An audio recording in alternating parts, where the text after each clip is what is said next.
Ladies and gentlemen, it's been a while since we joined you via video, so let me reintroduce myself. I'm Faisal Kamisa of thesportsofa.com, the most comfortable seat in sports, in case you forgot. And we're here introducing our new late night segment called Late Night Conversations. What we're going to do is essentially talk about something pertaining to the world of sports in that day, or a topic that just, been rattling my brain. And something today that's bothering me is, what power forward would you rather have going forward with your team? Now we look at two of the youngest and brightest power forwards in the game, Blake Griffin and Kevin Love. Let's break this down. Now on the surface it looks as if Blake Griffin would be the obvious pick. A guy that jumps out of the gym, can throw down dunks from everywhere, and essentially has that athletic gene that makes him a versatile freak. But when we break down the numbers a little bit more, we see that his play really doesn't translate to a lot more wins for his team. If we break down the advanced numbers, his offensive rating is, a solid 103.8, meaning for every 100 possessions when he's on the court, his team should score about 103 points. Pretty good. Probably puts him atop the power, not probably, it in fact puts him atop the power forward ranking for the year in terms of, who's going to score more points with this guy on the floor. But when he's on the floor, he's also prone to be a defensive liability for now. Only in his second real year in the league. Got to give him a little bit of slack on that. But when he's on the court for every 100 possessions, his team gives up 111.9 points, minus 8.1 in that ranking. Meaning, is he really helping his team on both sides of the ball? Let's break that down a little bit more for Kevin Love. When he's on the court, his team can score 101 points for every 100 possessions. Still very, very respectable numbers. The difference with Love, however, is when he's playing defense, his team only gives him 98.6 points when he's on the defensive end.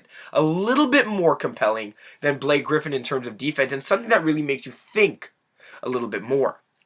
You break it down a little bit more, you look at their overall NBA efficiency rating. Kevin Love had one of the highest efficiency ratings in the league last year, and right now is one of the highest in the leagues overall as well, at 30.4. Overall, meaning, if you add up his points, his rebounds, his assists, his steal, his blocks, subtract his field goals missed, subtract his free throws missed, and subtract his turnovers, it just yields this basic number. And the higher the number is, the more efficient of a player you are in all facets of the game.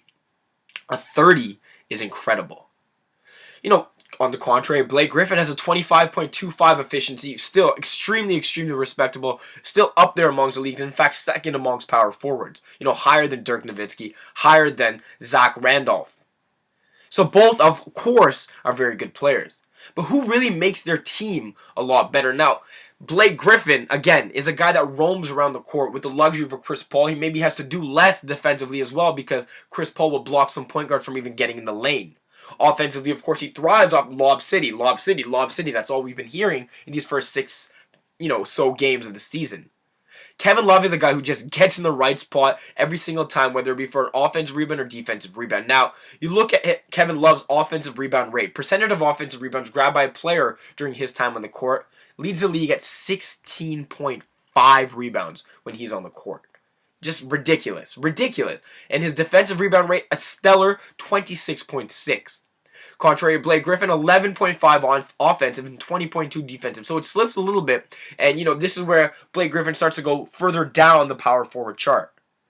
Now, Blake Griffin is much more heralded, again, because of the dunks, because of the Rookie of the Year accolades, because he plays in LA, because he was the #1 overall pick.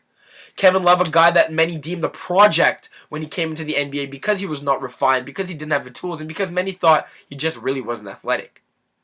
And he may not be as athletic as Blake Griffin, and I don't think anybody's making that point. But his overall intelligence, his overall efficiency, in my eyes, makes him the better value and makes him the better power forward going, advancing your club. I didn't want to say power forward going forward. That sounds really weird. Anyways, that sounded more weird now that I broke this down a little bit more. So for my money, whether it comes to Blake Griffin or Kevin Love, I'd rather have Love on my club going forward for the next 10 years. I'm Faisal Kamisa. This was your first installment of Late Night Conversations. Probably a little bit rusty because it is late night and we're just trying to have a conversation. Tell me what you think. Would you want Blake Griffin? You want Kevin Love? Let us know right below. Most comfortable seat in sports. Join us at thesportsofa.com.